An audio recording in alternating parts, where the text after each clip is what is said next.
Sempat marah sama Allah bahwa kenapa toh kok aku begini, aku dilahirkan di Katolik loh, aku bilang gitu.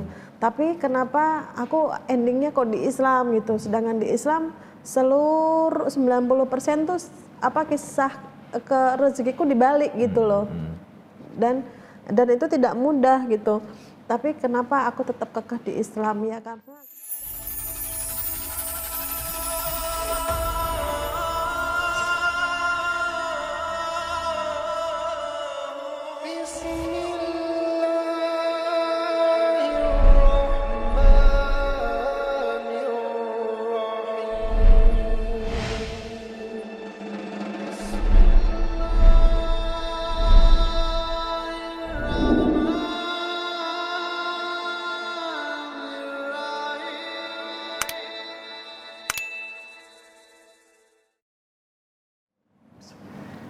Bismillahirrahmanirrahim. Assalamualaikum warahmatullahi wabarakatuh.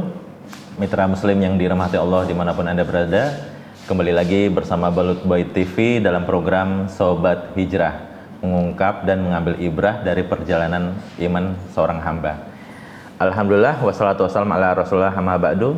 Kembali di sini Sobat Hijrah berhasil mengundang sesosok yang menginspirasi emak-emak gitu. seorang. Jadi kita langsung aja ya, kita hadirkan di sini Mbak Lia. Ya.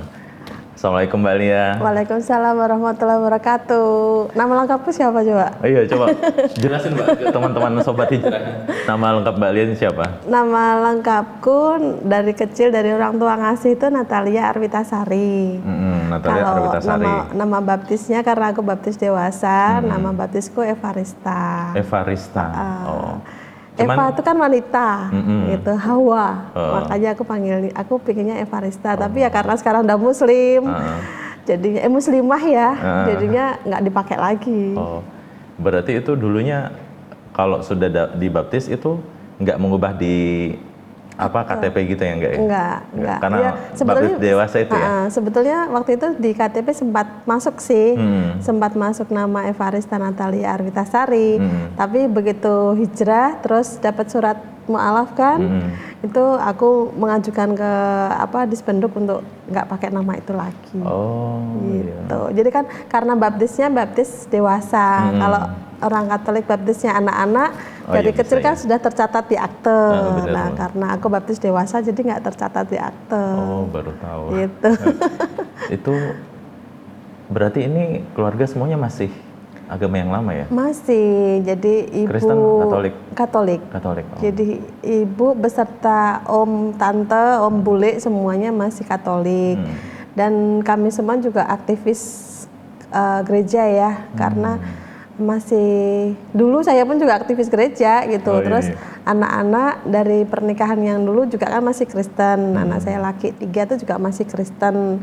Jadi ya udah biar Allah aja yang membolak-balikkan hati, yang memberikan hidayah, karena kan hak prerogatif hidayah kan dari Allah ya. Kita yang udah hijrah ini hanya memberikan contoh kehidupan sehari-hari aja, bahwa oh iya setelah hijrah kamu jadi baik, setelah hijrah kamu hidupmu pun juga lebih baik gitu. Paling gitu aja sih. Dan kita itu ada satu doa, ada satu senjata yang masih kita punya. Kita berdoa. Oh iya. Tanpa lelah mendoakan ibu kandung kita ya. Berarti ibu kandung masih Kristen ya? Masih Katolik. Anak-anak juga ya? Masih semuanya masih Katolik. Dan itu tadi saya bilang keluarga besar saya itu masih aktivis gereja. Jadi ada yang romo, ada yang suster, prodiakon, pokoknya semuanya aktivis gereja. Saya pun dulu juga aktivis gereja yang di mana dulu saya harusnya ngajak orang Islam jadi Katolik gitu. Malah sekarang saya seperti menelan ludah sendiri, tapi setelah hijrah juga nikmat banget gitu loh. Ujian pasti ada. Ujian saat hijrah tuh ada. Pasti. Banyak banget, seperti di balik gitu loh, dibalik banget gitu toh. Jadi yang tadinya fine aja, hidupnya oke, begitu jadi Muslim seperti ditumpahin gitu loh. Jadi ya udah, waktu itu ya marah gitu loh, waktu itu jengkel gitu loh, kok jadi Islam kok gini gitu kan. Tapi karena saya senang mencari ilmunya, mencari tahu apa itu Islam, jadinya ya alhamdulillah ketemu komunitas yang baik. Seperti waktu itu yang menolong saya kan Ustadz Agus dari MCI, kemudian ketemu sama Koh Riko juga. Koh Riko? Koh Riko itu yang dari TMI, TMI itu apa? Tionghoa Muslim Indonesia. Dan dari TMI sendiri kan ada SMI, Sekolah Mu'alaf Indonesia, yang udah 3 tahun. Nah dari situ karena kami sering ketemu, sering belajar, akhirnya ya makin kuat gitu. Tapi ini juga nggak terlepas loh Mas dari doa sahabat saya. Oh iya, siapa itu? Jadi saya tuh kami dulu tuh bertiga bersahabat, saya, Mbak Iin sama Mbak Nuni yang sudah almarhum. Jadi waktu saya masih Katolik, kemudian Mbak Iin Muslim sejati, sedangkan Mbak Nuni ini pernikahan campur kan, Islam dengan Katolik. Nah waktu saya Katolik ya saya fine-fine aja gitu dengan persahabatan mereka. Tapi Mbak Iin selalu yakin bahwa ya kamu tuh besok suatu saat pasti akan Islam deh. Nggak mungkin, saya pokoknya tuh karena memang basicnya saya nggak suka Islam, nggak suka, memang membenci Islam, nggak suka Islam gitu tuh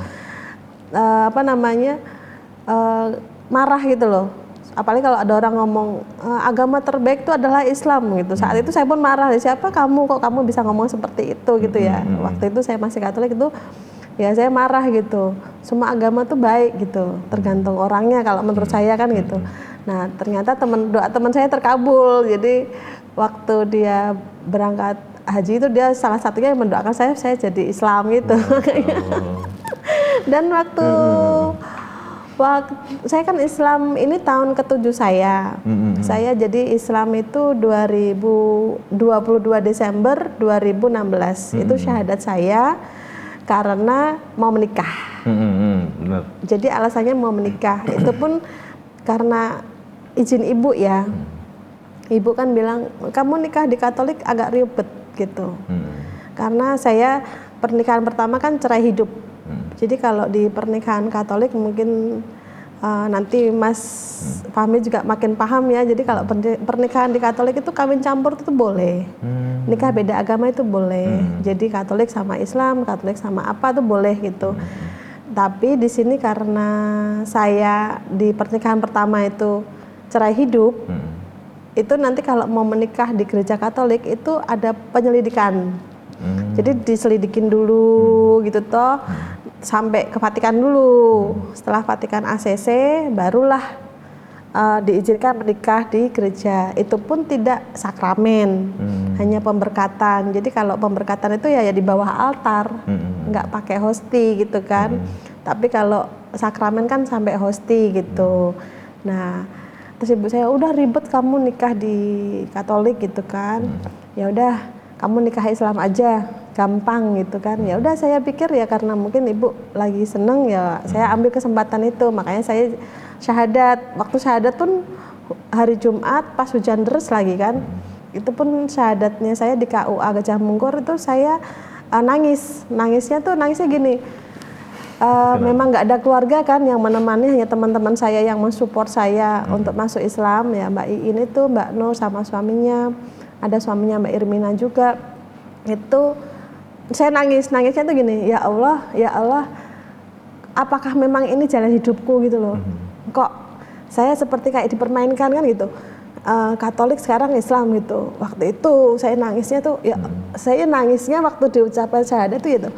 Asyhadu alla itu saya cuma nangis kok gini gitu ya waktu pas itu. Asyhadu alla ilaha illallah wa asyhadu anna Muhammadar itu saya mikirnya cuman apakah memang ini jalan yang harus aku tempuh waktu itu kan itu. Terus habis itu saya Desember kemudian bulan Februari kan dapat challenge dari Tupperware untuk antara umroh dan Yerusalem. Saya pilihnya Yerusalem. Waktu itu. Suami waktu itu setelah itu kan Januari saya menikah sama suami. Suami juga nanya, loh kamu kok malah milih Yerusalem nggak milih umroh? Apa nggak bisa dibatalin? Nggak bisa, saya bilang gitu. Terus saya Yerusalemnya milihnya leisure. Kenapa saya milihnya Yerusalem leisure? Kenapa? Karena kalau umroh itu setelah saya Islam kapanpun saya bisa berangkat. Ya kan, setelah saya Islam kapanpun dengan siapapun saya bisa berangkat gitu kan. Tapi kalau Yerusalem saya Islam mesti ketar-ketir gitu loh, pasti takut loh. Aku Islam kok mau ke Yerusalem kan gitu ya, gitu. Kan aneh gitu ya. Nah benar, setelah di Yerusalem saya kan leisure, itu lebih banyak jalan-jalannya. Jadi di situ pun saya pun juga masih bertanya sama Tuhan, ya Allah.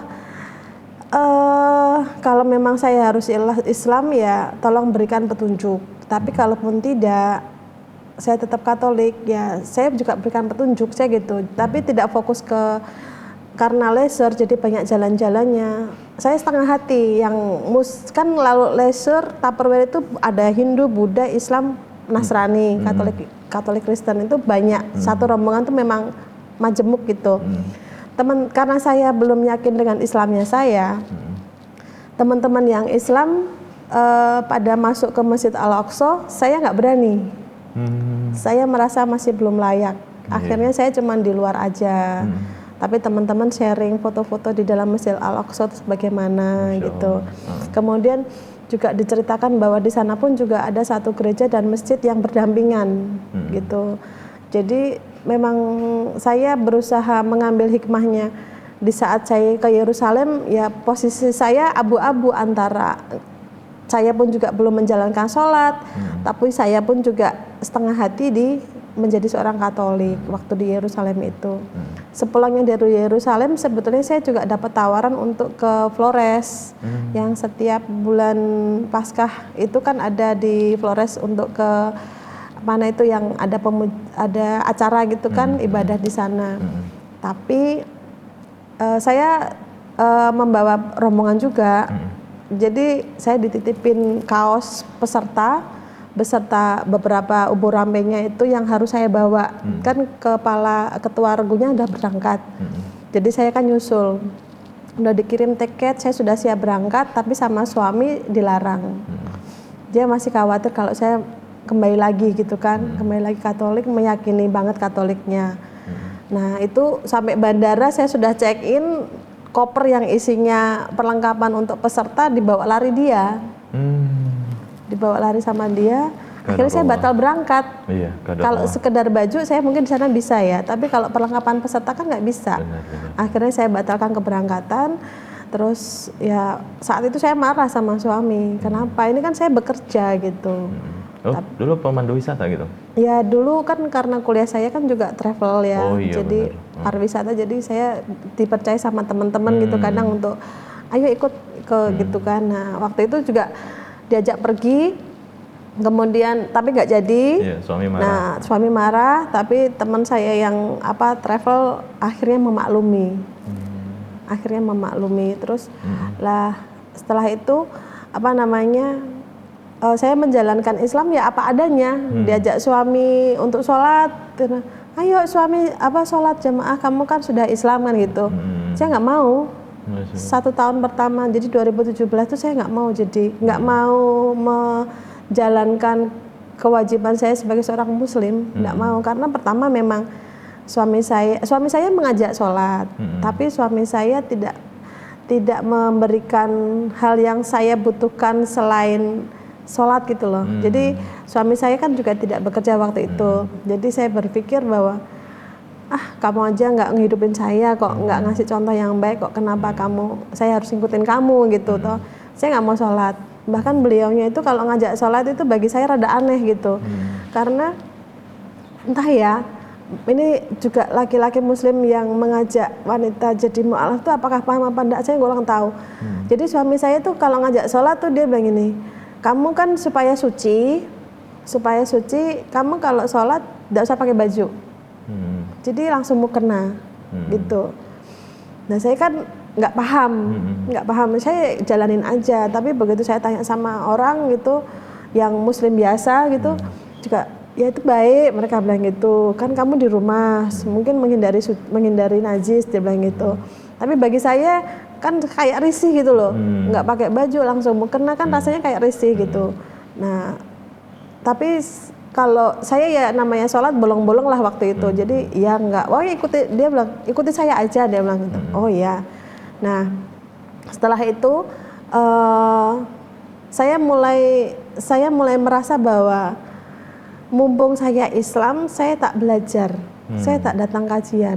Apalagi diajak sama teman Mbak Iin toh, ayo ikut Di kajian Semarang yuk, iya di Semarang, yuk ikut yuk kajian di Baitur Rahman gitu sama Ustazah Susi Jafar waktu itu.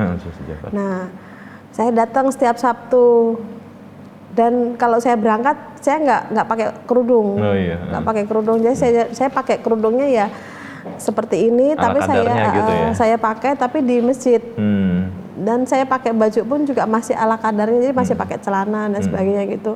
Dan yang membuat saya kadang sedih itu, bagi saya kan pendatang ya, saya kan pendatang di Islam. Itu kadang kalau ke kajian umum yang sebagian besar Muslim itu, kadang mungkin bukan salah mereka sih, bukan salah mereka, tapi mungkin hanya perasaan saya aja bahwa mereka kan nggak tahu kalau kami mu'alaf itu kan.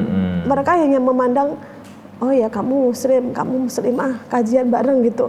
Tapi bagi saya pribadi saat itu tuh merasa bahwa saya sendiri, saya sendirian, kemudian datang ke kajian cuman senyum-senyum gitu, tapi saya nggak merasa ada rasa sama mereka, nggak ada rasa klik sama mereka. Jadi kadang saya duduk di belakang sendiri gitu tuh memperhatikan kajian. Kemudian semua kajian saya terima, saya catat, itu bukunya juga masih ada. Dan karena saya masih betul-betul awam itu di Islam, saya tanya, tapi pertanyaan saya tuh orang lihat ke saya gitu. Mungkin bagi mereka ini pertanyaan cetek banget gitu loh. Mungkin gitu ya. Karena kan saya nggak paham, saya nggak paham. Kemudian saya nanya itu, mereka pada ngeliatin, saya jadi bertanya-tanya loh, apa aku salah kajian tau bilang gitu. Kan saya nggak paham, saya nyatet loh, saya nyatet. Tapi di saat saya nyatet ini ada yang nggak paham, saya kan pasti nanya.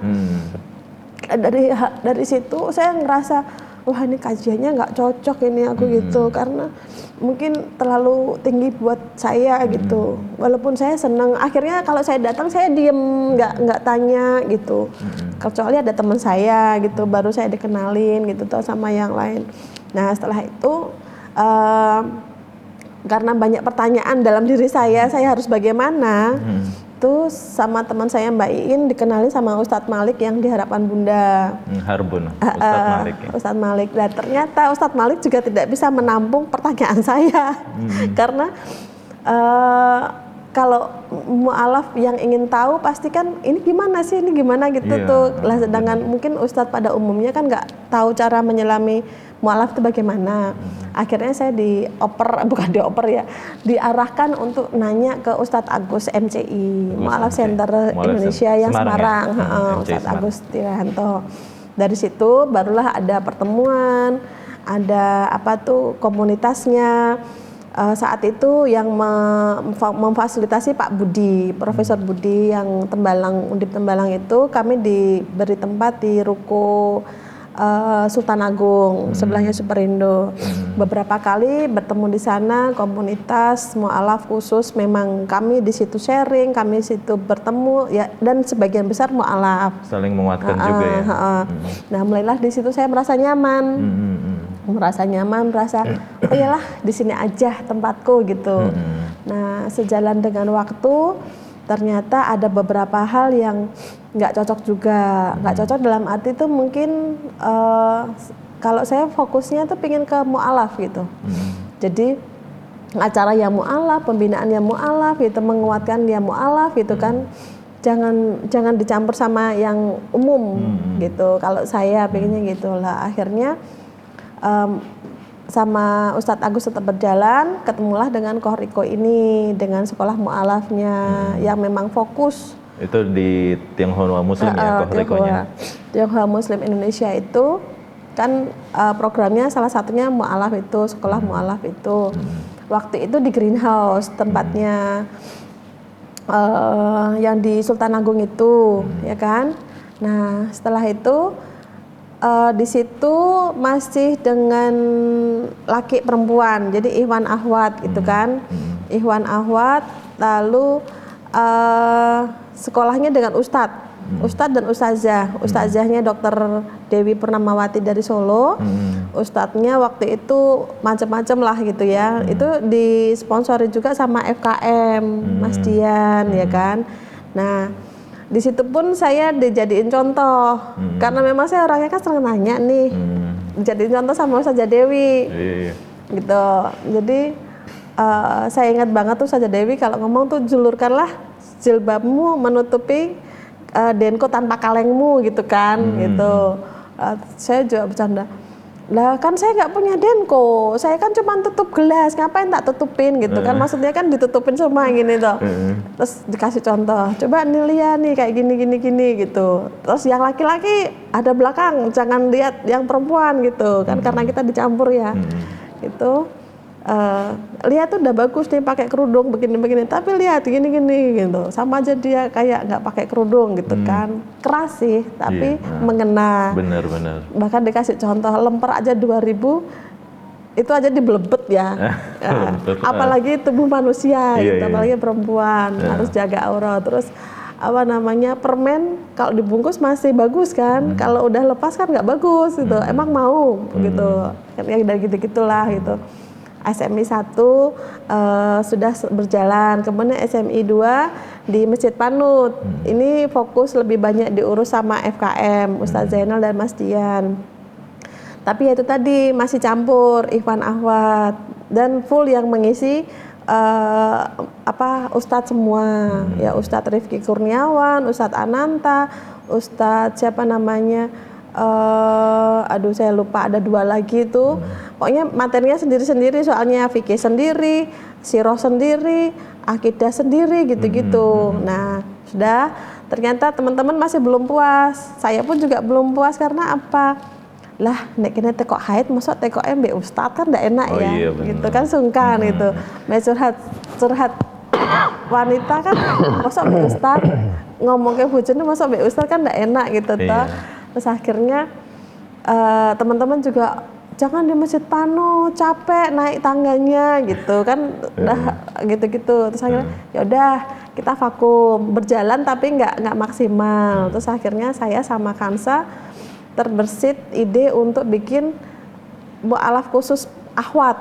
Khusus akhwat, kajiannya khusus akhwat aja. Khusus akhwat aja, jadi nggak ada lakinya, nggak ada ikhwannya, dan yang ngajar juga ustazah gitu. Jadi bebas bertanya gitu. Bebas bertanya. Tapi ini Mbak Lia, saya ini jadi catatan saya pengen ngomong ke teman-teman sobat hijrah di seluruh Indonesia ya. Kalau nanti teman-teman di musolahnya atau di masjidnya ketemu ada seorang yang bertato di masjid, duduk di masjid atau sedang merokok atau apa, ayo kita berdakwah dengan cara menegur sahabat dengan baik gitu. Jangan langsung dijat seperti itu ya. Jadi ayo mas wudu dulu, mungkin sambil nyelesain rokoknya atau apa. Ya memang proses mereka sedang hijrah memang seperti itu ya. Dan juga buat teman-teman yang ikut kajian khusus akhwat ya, jika menemukan mbak-mbak tanpa kerudung ya atau pakaiannya masih celana jeans, sepatu, ayo dirangkul gitu loh. Jangan nilai dari tampak luarnya gitu. Mereka itu butuh teman ya sebenarnya. Mereka itu butuh teman, mereka itu butuh dirangkul, diajak ngobrol. Kalau mereka punya pertanyaan-pertanyaan yang menurut kalian itu wagu atau lucu ya, ayo pahami bahwa mereka mungkin pengetahuannya memang sampai baru segitu. Nah, ayo dirangkul aja gitu. Diajak, Mbak, rumahnya di mana kayak gitu loh. Oh gini. Saya pernah menemukan hal gitu juga Mbak. Dan alhamdulillah teman saya waktu itu dia nggak langsung menegur, itu loh kerudungmu ditutup, enggak gitu loh. Ya dia aja gabung ngobrol kayak gitu loh. Sampai alhamdulillah ini atas bimbingan Allah juga dia akhirnya berjilbab dengan masya Allah sempurna gitu kan. Nah kembali lagi di situ Mbak. Jadi kan waktu ini memang untuk catatan buat kita semuanya ya, catatan buat kita semuanya, bahasanya kalau ada orang yang jangan langsung menilai dari penampilan luar, toh, karena yang namanya masjid itu kan tempat semua orang berdoa dan mengadu ya. Loh, jangan kan jangankan yang tadi Mas Fahmi bilang, saya pun dulu waktu awal-awal di parkiran dakwah itu kan dari Ustadz Alfian kan ngajak beberapa temennya yang bertato ke situ. Saya pun juga mikir salah satunya Mas Aji itu juga Mas Aji bertato kan juga pengen, hah kok jadi dia Islam kok tatonya akeh kan gitu ya. Saya sampai mikir gitu, ini apa enggak salah ya aku bilang gitu toh. Tapi setelah saya juga bergabung dengan mereka, saya pun juga paham dan saya pun juga ada tato kan gitu. Dan rata-rata kami yang dulu-dulu tuh juga rata-rata cewek-cewek bertato gitu. Ya buat apanya ya karena khilaf sih. Dan kadang teman muslim sendiri ya memang benar sih itu kalau kurang paham ilmunya memang seringnya kan ngejudge ya itu bilang Mbak Natali kamu kok tatoan. Nah saya jawabnya kan gampang lah aku main Katolik kok ya bebas aku main tatoanan aku gitu kan tatoan nggak boleh rasa dibahas paling gitu toh gitu. Sedangkan yang muslim yang muslim sendiri juga bertato juga kan banyak karena memang kan mereka tidak paham ilmunya. Kadang kalau saya tanya kenapa toh tatonan gitu toh ya pas wira anak band ya tatonan to gitu terus alah zaman biyen gitu saiki piye nyesel rak ya nyesel gitu tapi ya sudahlah gitu. Itu sahabat Mbak Lia itu masih ada sekarang? Mbak Iin masih. Yang muslimah itu? Muslimah itu kan dia kan asli Purwokerto masih ngajar di TKA Salam tapi ini mau selesai. Jadi ya itu tadi kalau sekarang ini teman di SMI pun di sekolah mu'alaf pun ada beberapa yang datang itu tidak kerudungan dulu. Akhirnya kan karena kita ada ya sudah kita bagi terus tak karena iki nopo mangkat rak kerudungan kan gitu. Ya kasusnya sama seperti saya masih sungkan berangkat dari rumah pakai kerudung. Oh dari lingkungan rumah ke tempat itu. Baru nanti pakainya pas di tempat kajian aja gitu. Teman-teman pun yang mu'alaf pun kadang juga kan ngelirik gitu. Saya pun karena sudah kenal semuanya jadi nggak usah yuk kita bantu yuk teman kita ini supaya istiqomah gitu supaya makin seneng nyaman dengan kerudungnya kan gitu. Dan saya pun dulu awal kerudungan itu tahun kedua apa tahun ketiga gitu tuh itu pun karena puasa. Oh gitu. Puasa. Itu sudah tahun kedua ya? Tahun kedua atau tahun ketiga tuh saya baru pakai kerudung. Itu pun masih bletak-bletak gitu ya, masih gantung diri ya. Kayak lepat gitu lah gitu. Kayak fashion gitu, masih fashion gitu tuh.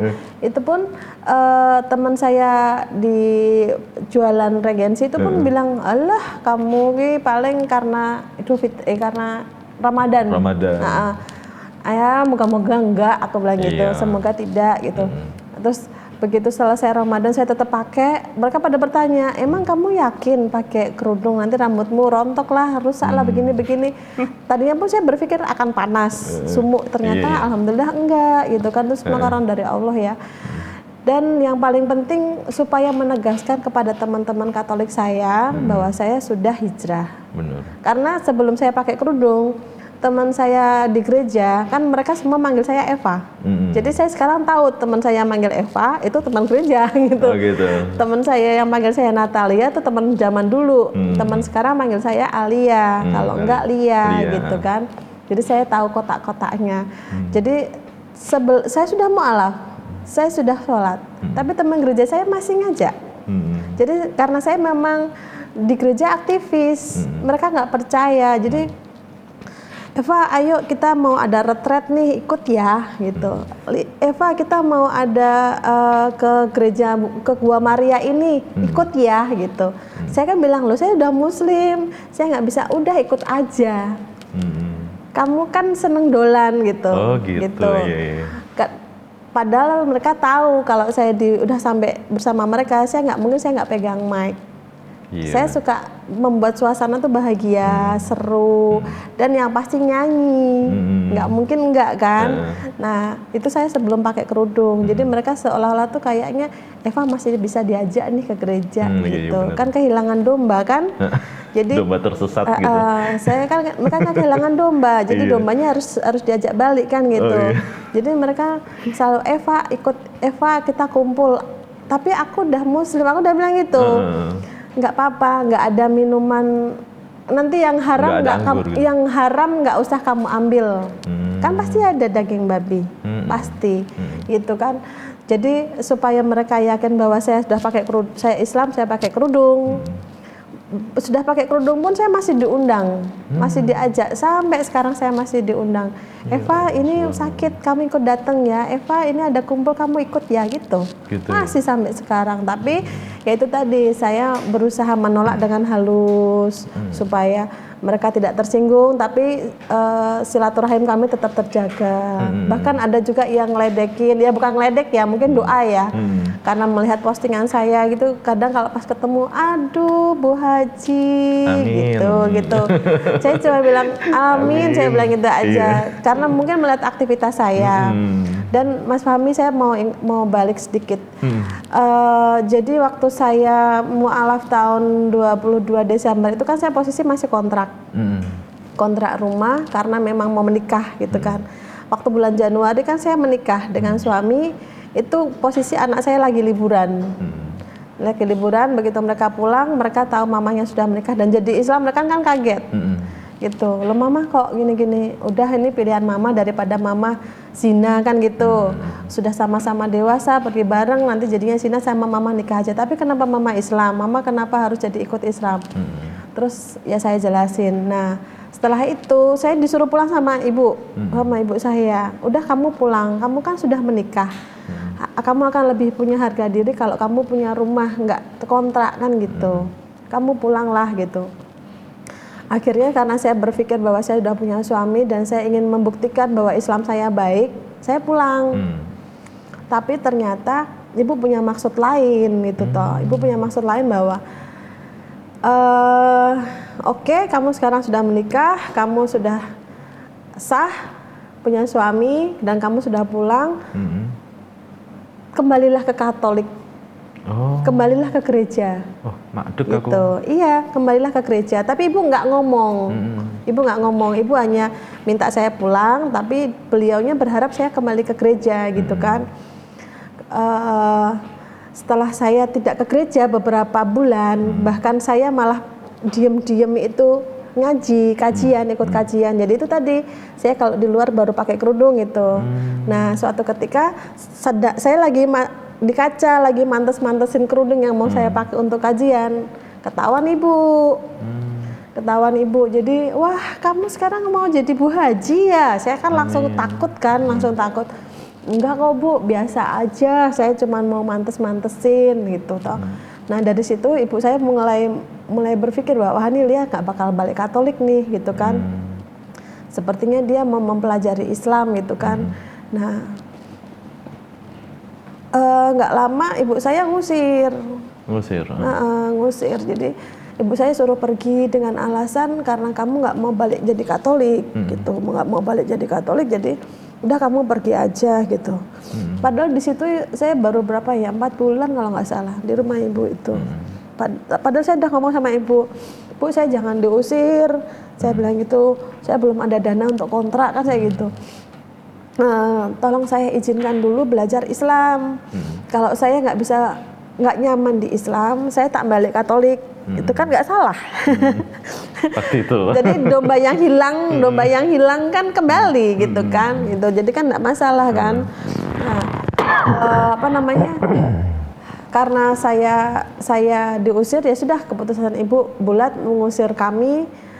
Yang tadinya ibu minta kami pulang, kami diusir lagi, ya udah kami pergi nih, pergi. Terus karena saya lagi galau, saya bingung antara Katolik sama Islam. Akhirnya saya di Katolik juga udah abu-abu, udah nggak jelas, bahkan saya diusir. Akhirnya saya memutuskan sungguh-sungguh di Islam, mempelajari Islam dan belajar Islam. Nah setelah saya belajar Islam, saya baru tahu ternyata agama yang terakhir itu memang agama Islam. Kemudian di Alkitab pun ditulis bahwa akan datang utusan setelah aku gitu. Kalau di Alkitab sih nggak ada tulisan Ahmad sih gitu. Memang akan datang utusan setelah aku gitu kan. Nah itu setelah saya paham ilmunya itu adalah Nabi Muhammad gitu kan. Nah kemudian dikasih tahu juga bahwa di Alkitab pun juga ditulis bahwa lepaskanlah kasutmu dan sucikanlah dirimu gitu kan. Lepaskan alas kaki ya. Nah itu kan kasut kan sepatu. Kemudian yang menyucikan diri, berwudu. Nah yang melakukan itu kan Islam. Terus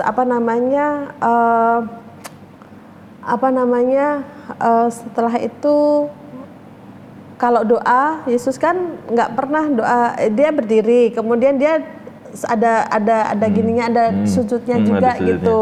Nah itu juga hal-hal sederhana kayak gitu. Itu tak sampein sama ibuku, sama anak-anakku juga. Ini sudah gitu. mulai syiar ya ke keluarga sendiri ya. Udah, tapi ya itu tadi mereka belum bisa memahami itu bahwa ya utusan itu ya Roh Kudus gitu, bukan Nabi Muhammad. Kemudian lepaskanlah kasutmu, lah kan memang zamannya itu gitu kan. Terus saya pun juga tanya, Yesus meninggal pun diapain? Disalib gitu kan. Kemudian setelah disalib diafani, di kafan, kasih kain gitu toh. Terus dikubur. Nah, yang sekarang meninggal mati dikasih kain tuh siapa? Aku bilang gitu. Nggak pakai jas, nggak pakai kebaya, itu siapa? Aku bilang gitu. Kan yang hanya Islam. Lah kan zamannya itu memang keadaannya kain loh. Kalau zaman sekarang aja ada, lah kenapa nggak pakai ngikutin loh. Gitu ya. Terus saya pun juga baru paham kalau kita mencintai apa yang kita cintai, kita kan juga akan mengikuti apa yang dia lakukan. Betul. Seperti contoh sederhana Bunda Maria kan juga pakai kerudung tuh. Hijab sempurna lah. Nutup kan sampai semua gitu. Lah kenapa kita nggak melakukan itu gitu loh. Gitu ya. Walaupun di saat saya Katolik itu saya berpikir ngapain sih orang Islam di Indonesia pakainya kayak gini ribet banget gitu. Terus apa nggak panas, terus itu kan bawaan dari Arab gitu kan. Nah saya waktu Katolik mikirnya gitu kan gitu. Setelah saya menjadi Islam, ya benar juga sih ya kan kita mencintai Nabi kita, mencintai apa yang kita sembah gitu kan. Ya udah kita harusnya melakukan itu. Nah pemahaman sederhana seperti itu kan tidak sepenuhnya disampaikan di agama masing-masing. Iya benar. Saya punya, ini kan obrolan di kafe ya. Saya lahir dibesarkan di Papua. Jadi kita kadang ngobrol santai gitu ya. Tidak tahu mengerebet ke arah yang itu kan. Terus saya cerita aja, ya itu benar. Coba perhatikan di semua lukisan Bunda Maria dan patungnya, avatarnya itu kan semuanya berhijab sempurna. Sampai ke tanah, menutup semuanya. Terus ketika dia ngomong, dan kamu lihat ketika Yesus itu kan juga berjanggut gitu ya. Dia gondrong berjanggut, dan itu kan artinya kita mengikuti sunnah gitu loh. Dan setelah saya belajar agama ternyata sunnah para nabi yaitu berjanggut semuanya. Nah dari situlah ya kita mulai kembali lagi Mbak Lia, kita mendoakan teman dan mendoakan seseorang tanpa seseorang itu mengetahui, itu diijabah gitu loh. Iya. Dan yang di Islam sendiri yang membuat saya makin senang itu semua aturan kan ternyata ada di Islam gitu. Dulu saya waktu Katolik ya nggak paham. Waktu saya awal-awal hijrah pun saya juga nggak paham. Masa sih kayak gitu, ternyata banyak pertentangan gitu kan. Enggak, tapi begitu pelan belajar, makin lama makin belajar, ternyata benar semua apapun itu kan ada di Islam. Jadi tentang hak waris pun ada, kemudian bahwa laki-laki itu harus lebih sayang pada ibunya, sedangkan si wanita harus lebih patuh pada suaminya.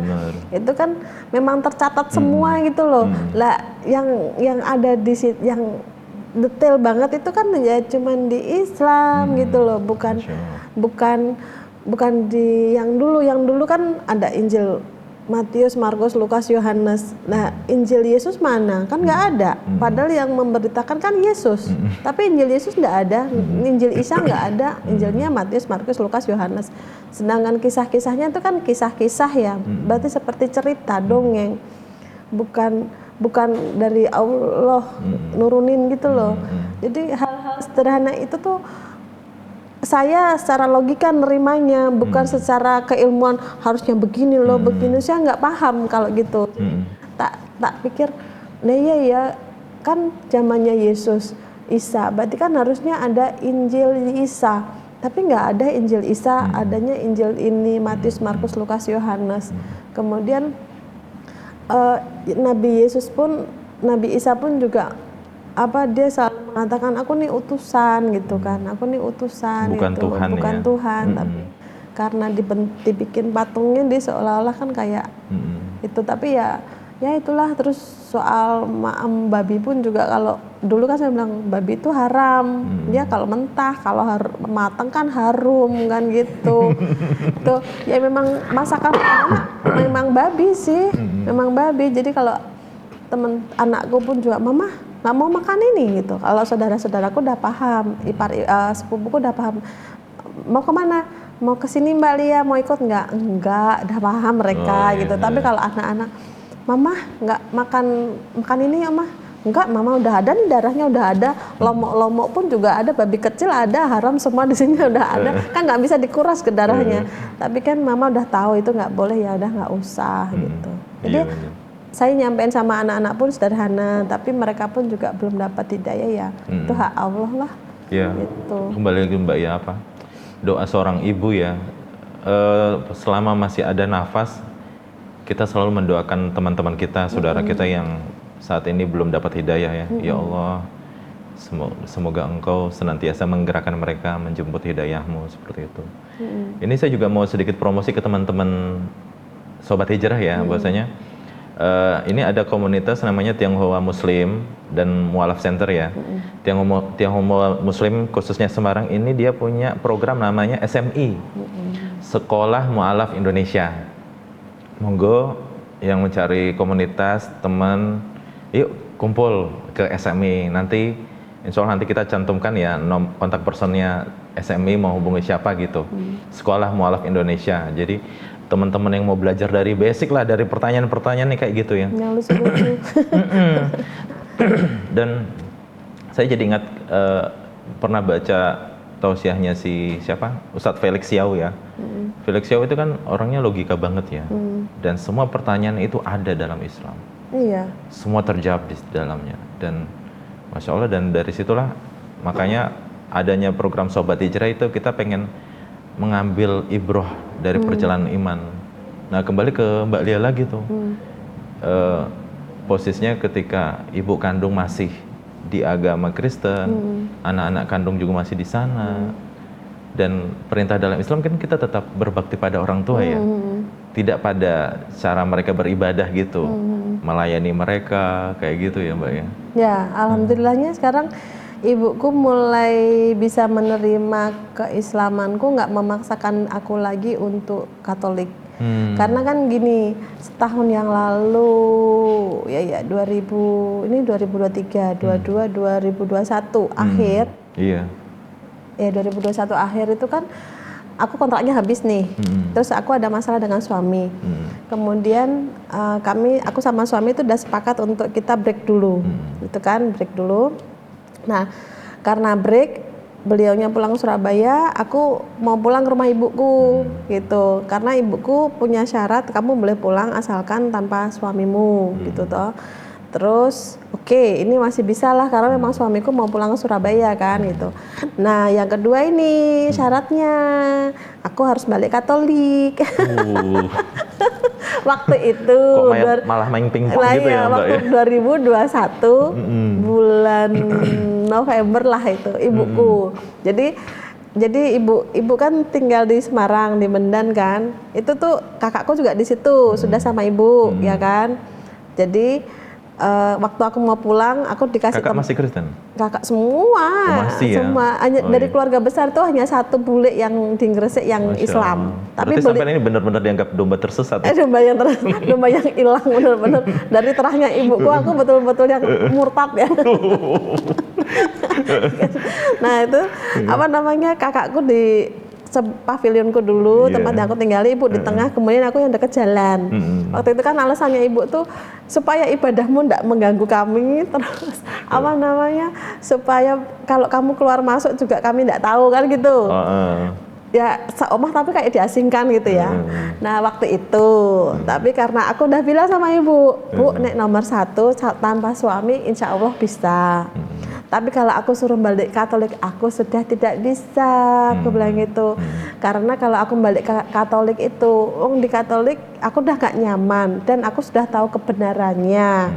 Lah masa aku mau mengingkari kebenaran itu, gitu kan, gitu. Jadinya ya sudah, kalau kamu tidak bisa balik Katolik, kamu pergi aja. Jadi padahal itu barang-barangku udah tak angkutin tuh. Jadi aku tuh hidup tuh kayak dipermainin gitu loh. Di prank gitu ya? Di prank gitu, jadi udah bawa barang semua pulang 90% udah diangkut. Nah ternyata diusir lagi, ya sudah aku cari kontrakan sendiri yang sekarang sampai sekarang masih kutempatin itu. Suami tetap masih di Surabaya dengan ikhtiarnya gitu. Jadi kalau di mu'alaf masuk ke menjadi Islam, kalau ketemu dengan suami yang baik, keluarga yang baik, materi finansial, lahir batin tercukupi, mungkin si mu'alaf ini nggak mau belajar, atau mungkin ya istilahnya ya udah aku fine aja kok gitu. Nah jadi sedangkan ada juga yang kalau dapat pergolakan dari keluarga, dapat pertentangan dari keluarga, itu malah kami rata-rata pada belajar, pada mencari ilmunya dan meyakinkan diri bahwa bisa ngomong nantinya tuh sama keluarga bahwa kok aku tetap Islam, kan keluarga pasti nanya, loh kamu nih gimana sih, udah istilahnya lahir batin nggak dicukupin, terus kamu nggak baik-baik aja di situ kehidupanmu gitu loh, kenapa kamu tetap bertahan dengan Islammu gitu kan, biasanya kan gitu sama keluarga. Tapi karena kita belajar, kita semakin tahu ilmunya kenapa kami harus tetap Islam, itu yang membuat kami jadi aku jadi Islam tuh ya karena gini. Dan beneran loh Mas, setelah jadi Islam aku tuh buktiin sama keluarga besar.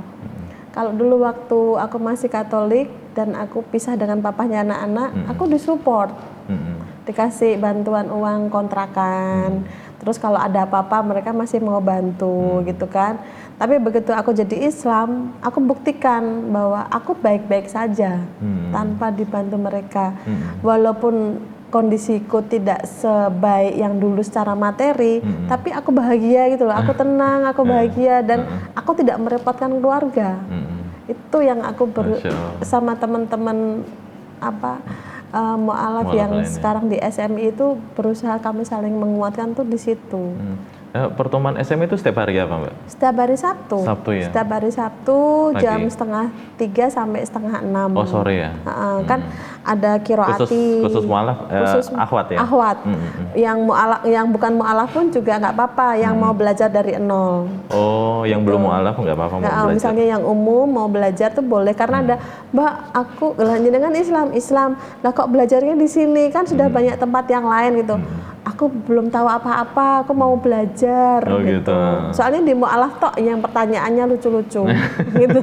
Jadi ada kiroati, ada akidah sama fikih, ada bekam juga. Alhamdulillah gitu. Ya, ada teknik bekam ada juga. Ada motivasinya juga. Jadi maksudnya supaya teman-teman mu'alaf itu bisa saling tapi jangan salah juga loh Mas, kalau ada mu'alaf yang gadungan gitu. Oh iya, benar. Itu juga kami berusaha saling menjembatani, saling mengokohkan supaya gitu ya. Kita mu'alaf, iya, kami masih banyak yang kurang, iya, secara materi. Namun jangan terus kami begini, gitu. Kalau bisa kita saling menguatkan diri, saling menguatkan supaya kita tuh kalau bisa memberi nantinya, jangan terus gini. Itu mentalnya itu juga. Jadi ini saya pernah main di warkopnya Mbak Lia ya. Kalau teman-teman yuk datangin aja di masjid apa Mbak? Al-Huru. Al-Huru. Di sampingnya ada Siliwangi. Sebelumnya Bang Muamalah. Iya. Kalau teman-teman Semarang datang aja ke masjid Al-Huru. Di situ ada kopi. Nat kopi. Nah. Kembali dari ke kopi, memang harus berdikari ya, harus mandiri gitu ya. Memang benar. Saya itu tertarik dengan teman-teman yang berjuang di menjemput hidayahnya, itu luar biasa Mbak. Dan pasti saya pernah didengar nasihat dari Ustadz, kita itu tidak akan dikatakan beriman kalau belum diuji. Dan Allah sudah memastikan kita pasti akan diuji gitu. Iya. Pasti itu diuji gitu loh, itu pasti ada. Iya katanya kalau Allah uji, dan saya sudah jatuh bangun juga karena Allah. Dulu di Katolik saya totalitas sama Allah. Terus saya pasrahin semua sama Allah. Allah jagakan saya. Tapi waktu di Katolik masih ada hal yang membuat saya banyak melakukan kesalahan gitu. Dan setelah jadi Islam saya semakin takut untuk melakukan kesalahan gitu kan. Dan di Islam sendiri tuh sederhana banget deh kalau untuk yang mau belajar ya. Kalau yang mau belajar tuh sederhana banget. Jadi kalau misalnya di kitab-kitab lain itu tidak ada tertulis kita harus beragama apa. Tapi kalau di Al-Quran itu kan ada tertulis kita harus beragama apa, gitu kan. Itu yang pertama. Terus yang kedua, karena saya dulu basicnya Katolik, saya tuh cuman bilang bahwa di Katolik juga tertulis bahwa harus lepas kasut dan sucikan diri. Itu cuman ada di Islam. Kemudian kalau memang mencintai Nabi Isa, Yesus kan matinya disalib, kemudian dikafanin. Yang mati dikafanin kan cuman Islam itu. Kemudian Yesus pun juga ngomong kalau akan datang utusan setelah aku, ya itulah Nabi Muhammad SAW. Jadi saya kenapa tetap kekeh di Islam, tetap yakin di Islam, walaupun tahun-tahun sebelumnya saya sempat marah sama Allah bahwa kenapa toh kok aku begini, aku dilahirkan di Katolik loh, aku bilang gitu. Tapi kenapa aku endingnya kok di Islam gitu, sedangkan di Islam seluruh 90% tuh kisah ke rezekiku dibalik gitu loh. Dan itu tidak mudah gitu. Tapi kenapa aku tetap kekeh di Islam, ya karena aku menemukan kedamaian di sini. Kemudian aku bisa belajar banyak di sini. Kemudian aku lebih baik di sini. Kalau boleh dibilang secara fisik aja teman-teman mungkin bisa menilai bahwa dulu kalau di Katolik kami boleh pakai rok mini, pakai tank top, kami boleh gitu kan. Kemudian kami melakukan hal-hal yang kurang baik pun ada pertobatan kan gitu. Tapi pengakuan dosa gitu pengakuan dosa. Tapi setelah aku jadi Katolik, setelah aku jadi Islam, aku berusaha menutup diriku supaya ini identitasku. Kemudian supaya ya aku mengikuti ajarannya Islam itu sendiri bahwa harus menutup aurat. Jadi seandainya banyak orang mengatakan bahwa Lia jadi Islam menjadi lebih jelek, ya boleh kritik aku, boleh tunjukkan gitu supaya aku bisa menjadi lebih baik. Tapi kalau aku setelah jadi Islam, kemudian kalian lihat bahwa aku tuh baik, tolong yuk kita sama-sama jadi Islam supaya kita bisa sama-sama reuni di surga gitu loh. Kalau itu penilaian teman-teman ke saya gitu. Dan memang gini, kita pun yang sudah dari kecil beriman, kita tidak tahu akhir hidup kita ya. Doa kita cuman ya Allah semoga kita semua diwafatkan dalam keadaan iman Islam gitu loh, dalam keadaan beriman. Dan itu benar-benar harus dijaga ya. Ini juga Mas yang membuat saya sedih sampai sekarang. Bukan sedih sih ya, tapi Allah pasti tahu lah, karena memang hanya Allah yang bisa membelak-belakkan hati. Bagi teman-teman semua yang sudah keluarganya mendukung untuk teman-teman hijrah jadi mu'alaf, ayo belajar, karena kalian sudah dapat 1 poin didukung sama keluarga.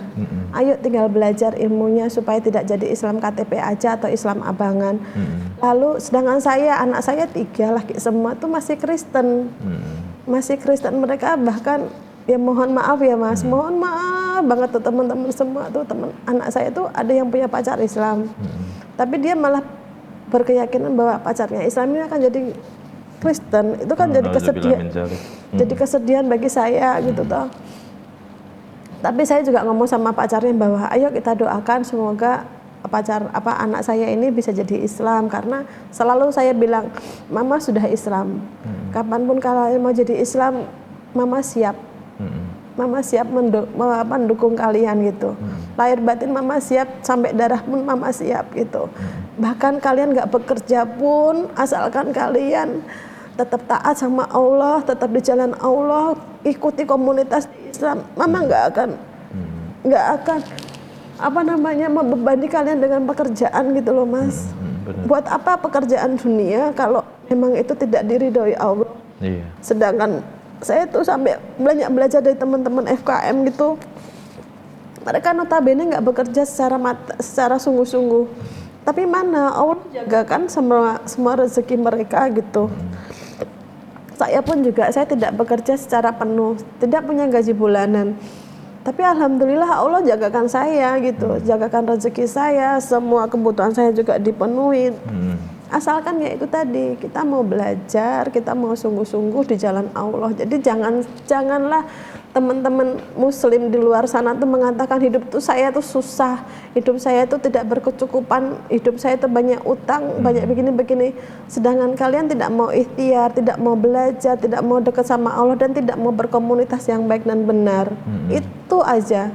Sedangkan teman-teman di luar sana bilang, Mbak Natali bisa bantu ini nggak, bisa, loh kalian tuh lihat saya tuh apa gitu loh. Saya bisa bantu asalkan kamu juga bantu saya. Dalam arti apa? Datang ke komunitas. Ayo kita belajar sama-sama. Kita berkumpul bersama-sama, berpikir bersama-sama. Lalu kita tentukan kamu bisa apa, kamu bisa apa. Dari situ Allah pasti akan kasih gitu loh. Tapi kalau kamu sendiri nggak mau bantu komunitas, kemudian nggak mau datang belajar dengan ilmunya Allah, lalu kamu mengeluh tentang kehidupan duniamu yang susah, itu ya Allah nggak akan bantu gitu loh Mas. Itu aja. Jadi untuk teman-teman di luar sana, saya mohon doanya semoga anak saya bisa jadi muslim, mendapatkan hidayah. Amin. Dan mereka menemukan kebenaran bahwa agama yang benar, agama yang lurus, agama yang semuanya tercatat dari bangun sampai tidur tuh hanya di Islam. Amin ya rabbal alamin. Insya Allah. Dan memang benar ya Mbak ya, kita itu harus banyak mendoakan orang lain ya. Yeah. Doakan orang tua kita, doakan anak-anak kita, saudara kita. Bahkan mereka pun nggak tahu, kita tetap doakan mereka gitu. Yeah. Dan insya Allah mungkin itu calon istri, calon mantu ya berarti ya. Diajak ke SMI kalau di Bandung dia Mas. Oh di Bandung. Mudah-mudahan nanti yang muslim punya program yang sama, sekolah mu'alaf ya. Iya. Itu juga bisa wadah buat siapa aja yang mau belajar Islam ya. Semua pertanyaan-pertanyaan insya Allah akan ada jawabannya di situ. Buat teman-teman Sobat Hijrah, kita tidak letih untuk ayo kita berbagi ya, kita berbagi sharing. Semoga kita bisa saling menguatkan gitu ya, bahwasanya Islam ini rahmatanil alamin, agama yang lurus gitu. Oke, terakhir Mbak Lia, mau mendoakan apa buat anak-anak atau saudara-saudara yang masih belum Islam gitu? Pesan terakhir gitu. Kalau saya pribadi sih ya, karena pernah menjadi domba, gitu kan. Dan semoga kisah saya ini tidak menyakiti keluarga besar saya, namun memberikan semangat juga untuk mempelajari Islam itu sendiri, bahwa Islam itu baik, agamanya baik sih. Kalau oknum-oknumnya sih banyak yang nggak baik, tapi agamanya baik. Nah, jadi kami tidak didoktrin, kami tidak didogma untuk mengakui bahwa Islam itu baik, tapi karena kami mempelajari. Jadi untuk teman-teman yang belum, yuk cari ilmunya, cari tahu kebenarannya, dan tentukan pilihan. Oke.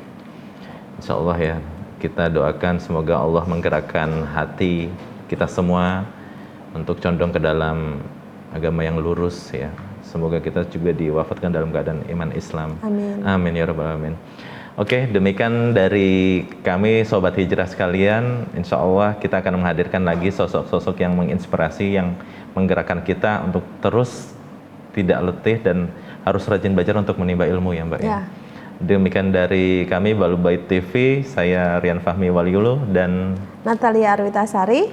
Pamit, mohon diri. Wassalamualaikum warahmatullahi wabarakatuh. Waalaikumsalam warahmatullahi wabarakatuh.